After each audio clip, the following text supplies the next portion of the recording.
नमस्कार दोस्तों, हम आ गए हैं फिर से लेकर पर्यावरण और हम कक्षा 5 का जो है देखेंगे। आज हम फिर से नोट्स हैं, शॉर्ट नोट्स हैं, उसको हम देखेंगे आज से। चलिए स्टार्ट करते हैं। अध्याय एक है पटना से नाथुला की यात्रा। पटना से नाथुला की यात्रा। सिक्किम की राजधानी गंगटोक है। दार्जिलिंग पश्चिम बंगाल राज्य का सुंदर पर्वतीय स्थल है। टाइगर हिल कहाँ है? तो दार्जिलिंग में है। नेचुरल हिस्ट्री ऑफ म्यूजियम कहाँ है? तो लाउच बॉटनिकल में है। गार्डन क्या कहते हैं, जूलॉजिकल पार्क कहाँ है? तो दार्जिलिंग में है। हिमालय पर्वतारोहण संस्थान कहाँ है? तो दार्जिलिंग में है। स्थापित कब हुआ था? तो 1954 में हुआ था। कब हुआ था? तो 1954 में हुआ था। अब देखिए तेंजिंग क्या है? तो शुरुआत में तेंजिंग 20 साल की उम्र से कूली का काम करते थे। तेंजिंग का जन्म तिब्बत में हुआ था। बाद में भारत के मूल निवासी बने। कौन? तेंजिंग। बचपन का दिन इन्होंने नेपाल में बिताया था। सन 1953 में Tenzing Norgay sir Edmund Hillary पर्वत श्रृंखला के सबसे ऊंचे शिखर पर एवरेस्ट 8,848 मीटर पर चढ़े और भारत का झंडा लहराया था। उसके बाद है तेंजिंग नोर्गे को सिरदार्द की उपाधि मिली थी। हाल फिलहाल बिहार की पर्वतारोही श्रीमती निरूपा अग्रवाल ने माउंट एवरेस्ट की चोटी पर विजय प्राप्त की। गंगटोक समुद्र तल से लगभग 6,000 फीट की ऊंचाई पर स्थित सिक्किम राज्य की राजधानी है। ये तो सब लोग जानते हैं। सिक्किम राज्य की राजधानी कहाँ है? तो गंगटोक है। सिक्किम की प्रमुख नदी तीस्ता है। सिक्किम की प्रमुख नदी क्या है? तीस्ता है। सिक्किम में नेपिया नेपाली क्या कहते हैं, भूटिया निवास करते हैं। ये सब जनजाति का नाम है। चलिए अब आ जाइए। रूमटेक क्या लिखा है?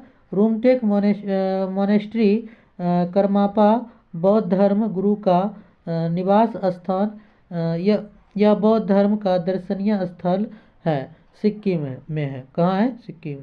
नाथुला सिक्किम में है। नाथुला कहाँ है? सिक्किम में। नाथुला का रास्ता प्राचीन काल में सिल्क मार्ग के नाम से जाना जाता है। नाथुला का रास्ता जो है प्राचीन काल में सिल्क मार्ग से नाम से जाना जाता है। अब आइए इकाई 2 है खो खो। मतलब खेल के नाम है खो खो। खेल के बारे में जानेंगे। खो खो कुल 12 खिलाड़ी होते हैं। खो खो में कितने खिलाड़ी होते हैं? 12। 9 गो मुख्य होते हैं, 3 गो विकल्प में रखा जाता है। उसके बाद है मार्शल आर्ट एक युद्ध कला है। मार्शल आर्ट क्या है? एक युद्ध कला है। जापान का सूमो भी एक कला ही है खेल का। सिख धर्म क्या है? गतका एक मार्शल आर्ट है। यह सिख धर्म से जुड़ा हुआ है। जूडो कराटे जो होते हैं ना, वही सब से आता है। गुरु गोविंद सिंह सिख समुदाय को सैन्य रूप दिया था। गतका सिख के सैन्य रूप का हिस्सा है। यह आत्मरक्षा के लिए भी सीखा जाता है। गतका जो है आत्मरक्षा के लिए भी सीखा जाता है।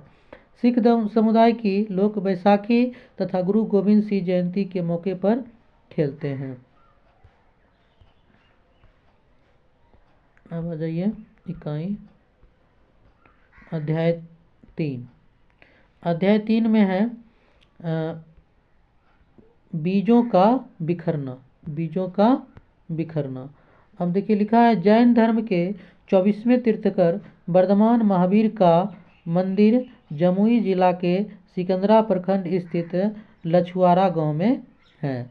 जैनियों का एक समूह इसे महावीर की जन्मस्थली मानता है। पेड़ पौधे कहीं भी क्यों उग जाते हैं, तरह तरह से बिखरते बीज, चटकर फटकर बिखरने वाले बीज, हर श्रृंगार गुल मेहंदी के बीज। उसके बाद है हवा में उड़ने वाले बीज। हवा में बीज किसका उड़ता है, तो कपास के बीज। पानी में तैरकर बिखरने वाले बीज कमल एवं कुमुदनी के। जानवरों की सवार कर बिखरने वाले बीज तो गोखुर की बीज, गाय भैंस आदि जैसे जानवरों के शरीर में चिपक कर जाते हैं जो। पक्षियों द्वारा बिखराव पीपल बरगद अमरूद के बीज होते हैं। उसके बाद आइए इकाई 4। इकाई 4 में लिखा है मेरा बगीचा। हर्बेरियम एक वनस्पति संग्रहालय की तरह होता है जिसमें पेड़ों व घास के पत्ती या पेड़ पौधों के मुख्य अंश को अच्छी तरह से संग्रहित किया जाता है। अब आ जाइए ऐतिहासिक स्मारक के बारे में। अध्याय 5 में नालंदा विश्वविद्यालय संसार का प्रथम आवासीय विश्वविद्यालय था। इसमें 10,000 से अधिक छात्र एवं 2,000 लगभग शिक्षक थे।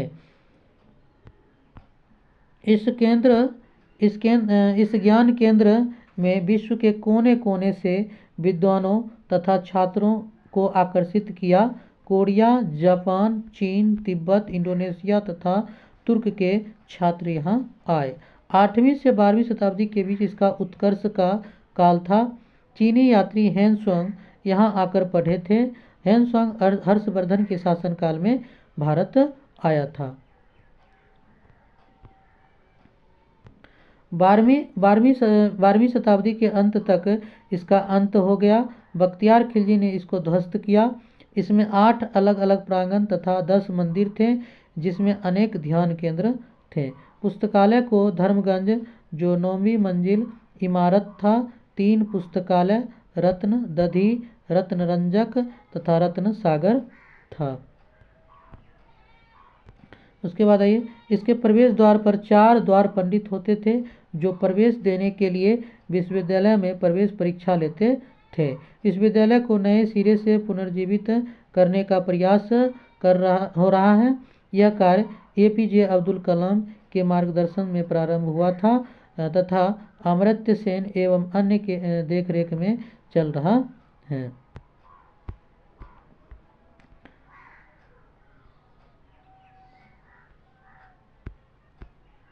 अब आ जाइए लिखा है बिहार स्मारक के बारे में है। बिहार स्मारक मगध की राजधानी गिरिवर्ज राजगीर पाटलिपुत्र था। उसके बाद नालंदा विश्वविद्यालय नालंदा गुप्त वंश के शासनकाल कुमारगुप्त कौन बनाया था, कुमारगुप्त ने इसका निर्माण कराया था। विक्रमशिला विश्वविद्यालय भागलपुर में है। कहाँ है, भागलपुर में। पाल वंश के शासक धर्मपाल ने बनाया था। विक्रमशिला विश्वविद्यालय किसने बनाया था, धर्मपाल ने बनाया था। उसके बाद है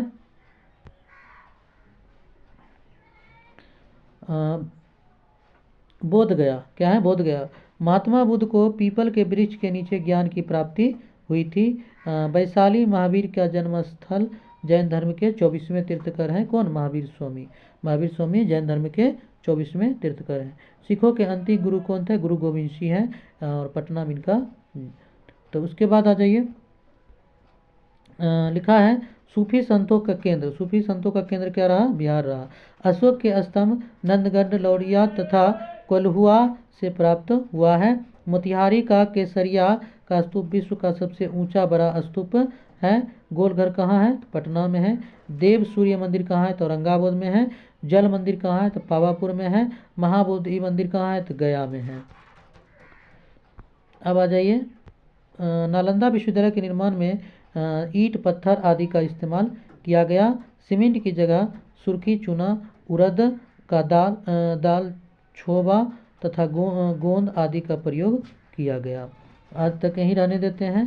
अब चलते हैं, कल चलेंगे दूसरा। आज हम पढ़ लिए थे क्लास 5 का पर्यावरण। और हम फिर पुनः कल लाएंगे वीडियो।